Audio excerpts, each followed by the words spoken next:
In today's most important laboratories, at universities, in research centers, and in industry, you are responsible for some of the most significant scientific achievements of our time.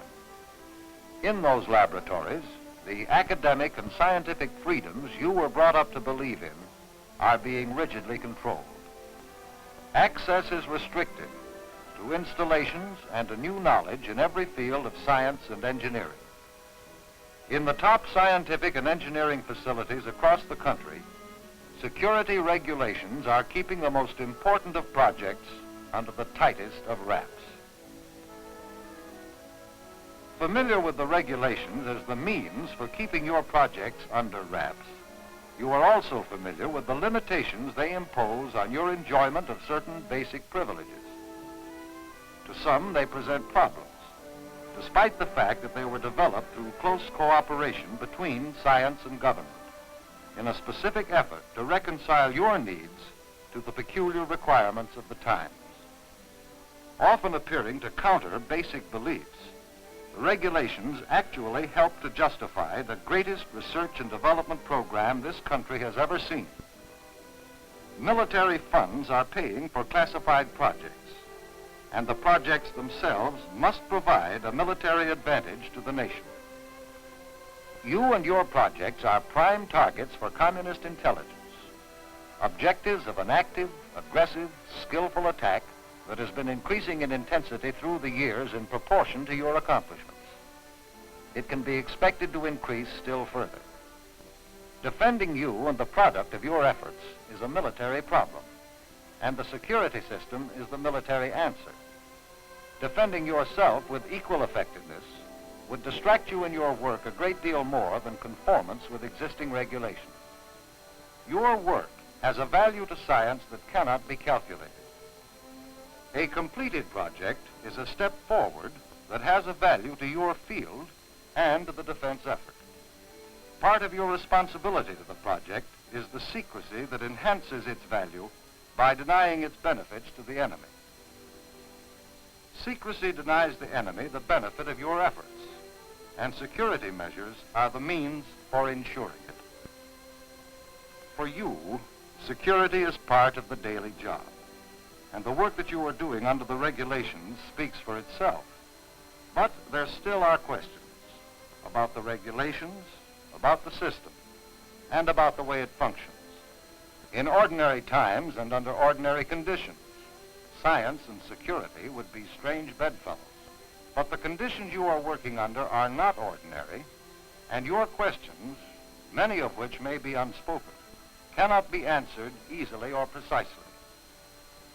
There are, however, some answers to some of your questions, and it is hoped that you will find some of them in this Memorandum on Security. From the Defense Department and Deputy Secretary of Defense, the Honorable Donald A. Quarles. As scientists and engineers engaged in our research and development programs for defense, you are the runners in a great technological race, the scientific side of the Cold War against communism. The stakes in the race are national survival and world peace. Like most races, the important thing is the relative position of the two sides.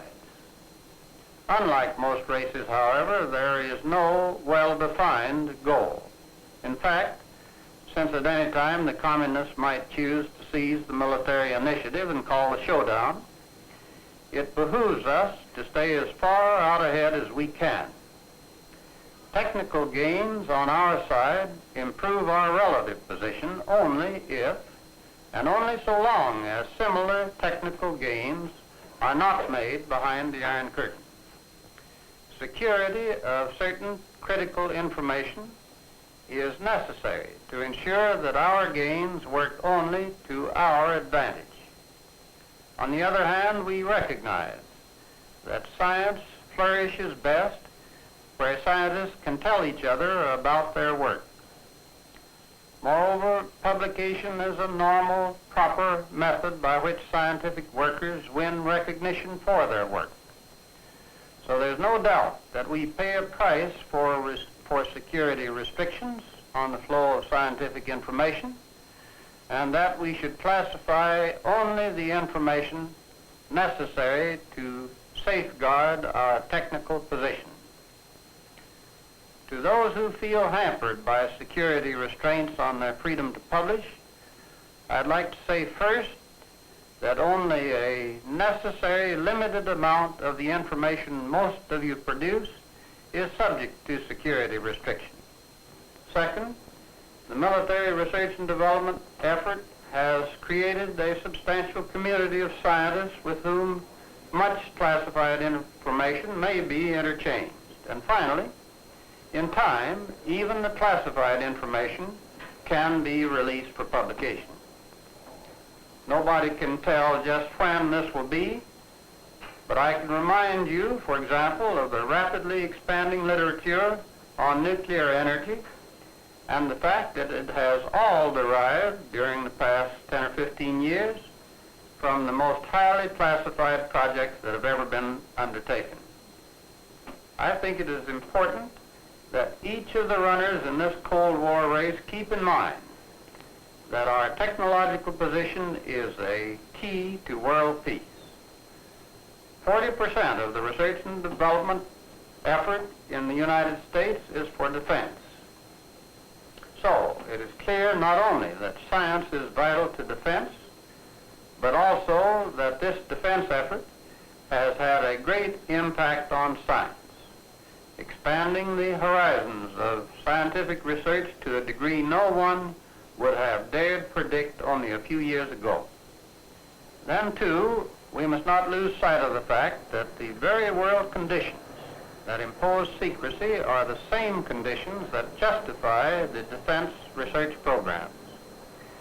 Security must be the fundamental objective of our defense programs, and security regulations must, to some degree, control the activities under them.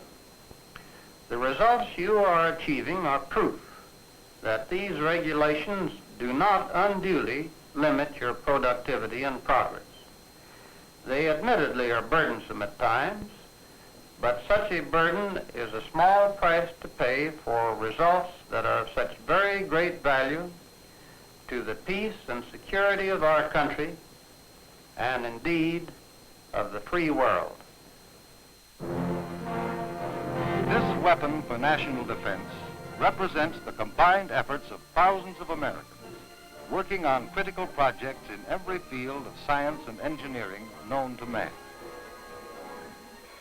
Those projects were undertaken at universities, research centers, and industrial laboratories, and men who worked on them were subject to the limitations imposed by conformance with security regulations. Building on those projects has shown the way to other projects, which in turn will lead to others, and ultimately to still others, on which there will be no limitations but the size of the universe.